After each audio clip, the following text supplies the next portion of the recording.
తెలుగు రాష్ట్రాల్లో అతిపెద్ద lift manufacturer lifts ట్రై.com dealership కూడా ఇవ్వబడును. మిస్ వరల్డ్ పోటీలకు తెలంగాణ సిద్ధమవుతోంది. మే 7 నుంచి 31 వరకు 72వ మిస్ వరల్డ్ 2025 పోటీలు జరగనున్నాయి. 140 దేశాలకు చెందిన అందగత్తెలు పోటీ పడనున్నారు. తెలంగాణ సాంస్కృతిక వైభవం, సాంప్రదాయాలతో పాటు పర్యాటక ప్రదేశాలను ప్రపంచానికి పరిచయం చేయాలనే లక్ష్యంతో ఈ పోటీలను తెలంగాణ ప్రభుత్వం ప్రతిష్టాత్మకంగా తీసుకుంది. దీంతో ఈ పోటీలకు భారీగా ఖర్చు కూడా చేస్తోందంట. ఇంతకు మిస్ వరల్డ్ పోటీలకు ఎంత ఖర్చు చేస్తున్నారో తెలుసుకుందాం.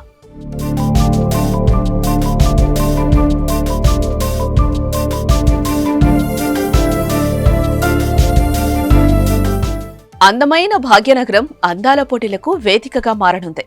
72వ మిస్ వరల్డ్ పోటీలకు తెలంగాణ ఆతిథ్యం ఇవ్వనుంది. మే 7 నుంచి 31 దాకా హైదరాబాద్ లో మిస్ వరల్డ్ పోటీలు జరగనున్నాయి.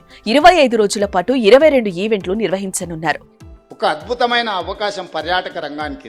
140 దేశాలకు సంబంధించిన ప్రతినిధులు అందరూ మన హైదరాబాద్ రాష్ట్రానికి 25-26 రోజులు ఉండబోతున్నారు. మే 7 నుంచి మే 31 వరకు ప్రపంచ దేశాలన్నీ మన నగరంలో, మన ప్రాంతంలో, not only in Hyderabad, Warangal 1000 స్తంభాల గుడి కావచ్చు, రామప్ప గుడి కావచ్చు, పర్యాటక ప్రాంతాలు ఏవేవైతున్నాయో తెలంగాణ రాష్ట్రంలో అన్ని వాళ్ళు పర్యటించబోతున్నారు. తెలంగాణలో ఉన్న ప్రసిద్ధి చెందిన పర్యాటక క్షేత్రాలన్నిటి దగ్గర ఈ ప్రపంచ అందగత్తెలు ముందర అక్కడికి వచ్చి అక్కడ మిస్ వరల్డ్ కాంపిటీషన్స్ మన రాష్ట్ర ప్రభుత్వం నిర్వహించబోతుంది.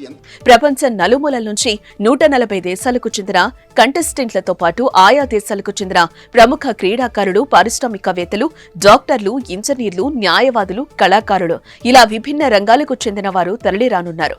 ఈ బిగ్ ఈవెంట్ ను కవర్ చేసేందుకు మరో 3000 మందికి పైగా దేశ విదేశీ మీడియా ప్రతినిధులు హాజరు కానుండటంతో హైదరాబాద్ మహానగరం సందడిగా మారనుంది. ఇక ఈ పోటీలు మే 10వ తేదీన గచ్చిబౌలిలో మిస్ వరల్డ్ ఓపెనింగ్ సెరమనీ, 31న మిస్ వరల్డ్ గ్రాండ్ ఫినాలే జరగనుంది. మధ్యలో తెలంగాణ టూరిజాన్ని ప్రమోట్ చేసేలా వివిధ ప్రాంతాల్లో రకరకాల ఈవెంట్లు నిర్వహించనున్నారు. మే 10న తెలంగాణ జానపద, గిరిజన నృత్యాలతో గ్రాండ్ గా ఓపెనింగ్ సెరమనీ, రాజీవ్ గాంధీ అంతర్జాతీయ విమానాశ్రయం నుంచి కంటెస్టెంట్లకు తెలంగాణ ఆటపాటలతో గ్రాండ్ వెల్కమ్ చెప్పనున్నారు. ఆ తర్వాత మే 12, 13న కంటెస్టెంట్ల స్పిరిచువల్ టూర్, నాగార్జున సాగర్ బుద్ధవనం సందర్శనతో పాటు హైదరాబాద్ హెరిటేజ్ వాక్, మే 13న చౌమహల్లా ప్యాలెస్ విజిట్, మే 14న కాకతీయ హెరిటేజ్ ట్రిప్ వరంగల్, రామప్ప ఆలయ సందర్శన, మే 15న యాదగిరిగుట్ట ఆలయ దర్శనం. అదే రోజు పోచంపల్లి హ్యాండ్లూమ్ టూర్ తో పాటు పలు కార్యక్రమాలకు శ్రీకారం చుట్టనున్నారు.